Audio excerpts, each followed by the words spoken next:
What's going on, guys? Hope everyone is doing well. Apologies for the poor lighting. It's kind of late, but still had to record. For today, I'm going to be talking about brand positioning, specifically with some clothing brands and more namely some clothing brands that are selling at some higher price points. But really just want to get at how brands are able to position themselves in order to charge a higher price point, specifically with the kind of people and more importantly, the environment and other products that they might incorporate into their product photography, things alike to actually help them charge a higher price point. So it's going to be a bit of a shorter video today, but without further ado, let's get into it. Okay, so these first two I'm not going to talk about too much, but of course we have Kith and ALD. I'll just go and shout them out.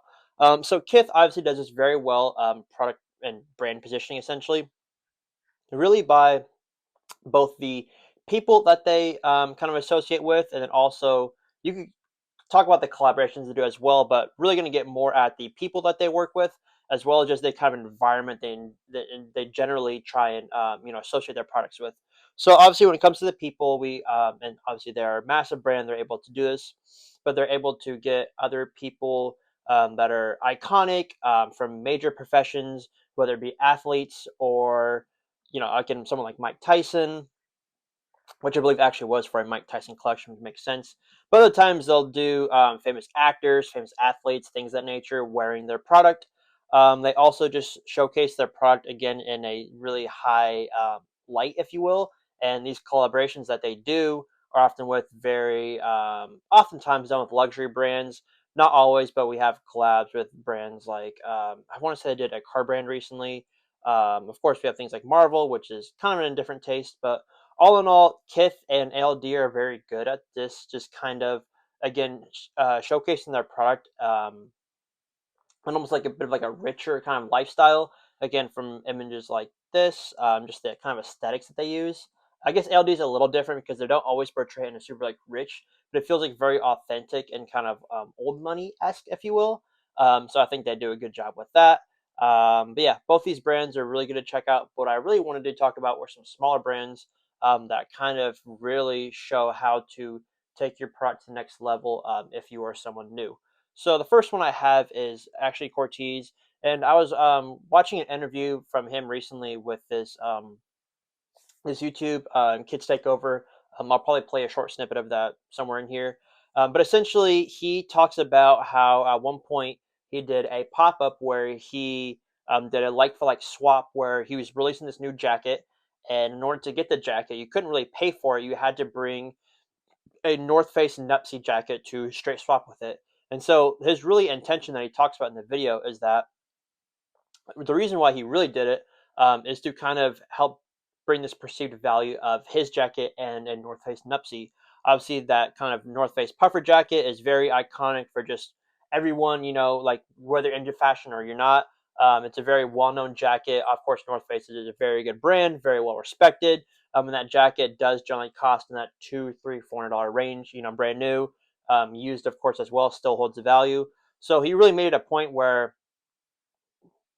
geez, I need to get some water. Um, where he made it a point to where either new or old by someone trading in their Nupsy jacket, it was going to make the brand feel like their jacket is now worth, $250, $300, which really helped just kind of establish again that kind of higher price point for his stuff. So by him allowing customers to come in and bring again those Nupsy jackets where they were new or used, people weren't really going to think like, oh, it's used, it's not worth as much of a new. No, those jackets still hold some type of really good value, and he was able to do this kind of pop-up thing, which also, side note, created a very cool customer experience, which I think I've talked about in other videos, just how he's constantly able to kind of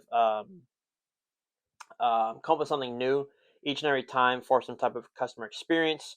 All these pop-ups that he does aren't just traditional pop-ups where you walk in, buy the clothes, leave. They'll have some type of again like new experience to it. I know he had one where you had to run through a maze to try and win the shoes, win a chance to win the shoes and buy them. He had one where you had to go through in New York for some I think it was the Hirachis, I think, with Nike. You had to go at one bodega newsstand and get a newspaper, and then you had to use that newspaper to get access to actually buy the product. So again, he has tons of cool ideas and is constantly, really good with just new marketing concepts. And I like this because it helped position his brand into, again, his puffers equating to like a $250, $300 price point, which is now able to sell at those price points and do very well. Next up, another brand that's definitely more of a luxury-esque brand is this one, Daniel Simmons. Not one I know a ton about, but one that's done pretty well to my knowledge. And so really just simply here, one other way you can do that is with your product photography. So again, we have this card holder right here, but he's charging $200 for the card holder, right? So to charge $200 for something like that, obviously you have to have a very good quality. I believe this is made in the UK, so likely something like this isn't going to be made in China, but made somewhere like in the US or UK or somewhere else in Europe.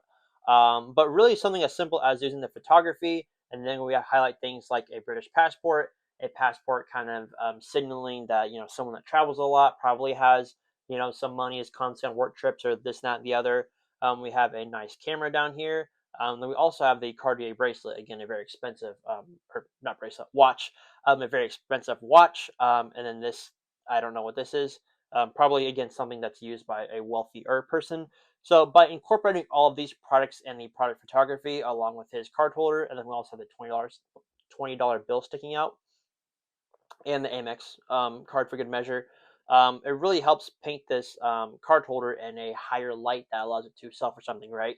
Like you wouldn't just have this $200 card holder and then a $60 swatch and someone's just license and a cheap I don't know cameras a lot, but like a Polaroid or whatever, right?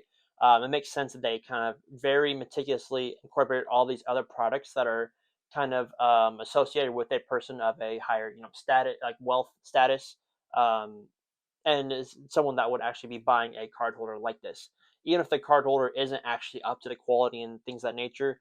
Just this photography alone helps put it into that higher light. And so when you do all the other things done well with just good shots on a clean background, of course, this shot itself is also done with, again, I'm assuming a nice camera, and then branding is all done well. You're able to sell these at a $200 price point.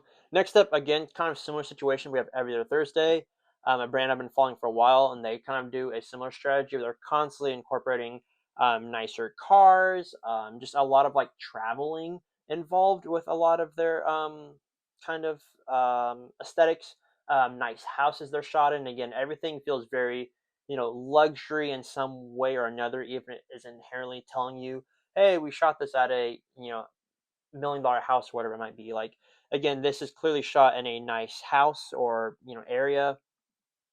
Right here, we have this card holder that's being displayed inside of I think it's a G wagon. Sorry if it's not a G wagon, but again, a nice car.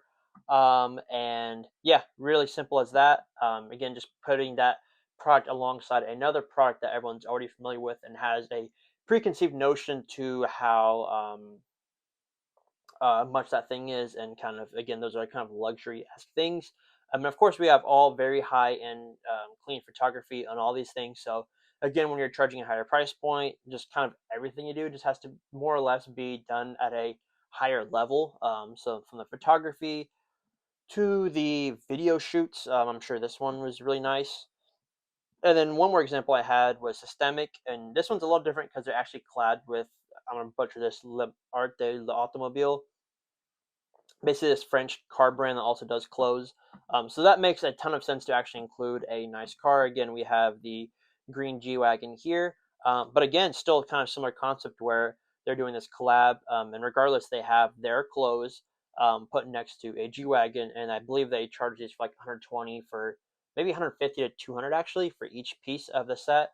And yeah, that's how they're able to sell something for such a high price point. So, like I said before, really focusing on brands that are trying to portray their kind of brand in a higher light and charge that higher price point, like I was talking about earlier.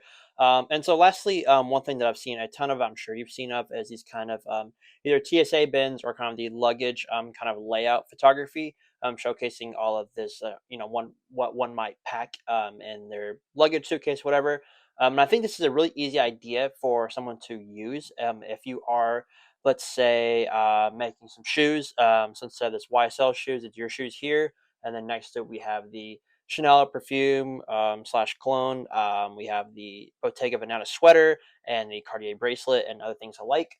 This is a really easy way to, again, put your product and essentially brand next to other brands and products that people already have a preconceived notion about, already associate these things with some type of price point and just overall luxury feel and aesthetic, and really help to build your brand and product, and again charge that higher price point. So yeah, I think it's just a really simple idea. It's something I've seen a ton of, seen a lot of newer brands use to some success in different ways. So just a quick idea. But yeah, that's pretty much all I had again today, guys. Just had this quick video idea, wanted to get that out.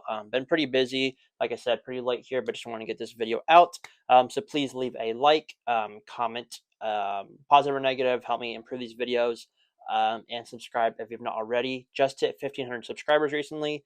About to, or actually trying to hit 10K by the end of the year. So a lot of work to do. We'll see if we can get there. And yeah, hopefully do some more business and marketing and fashion content soon. And so yeah, until then, I will see you guys next time. Thanks.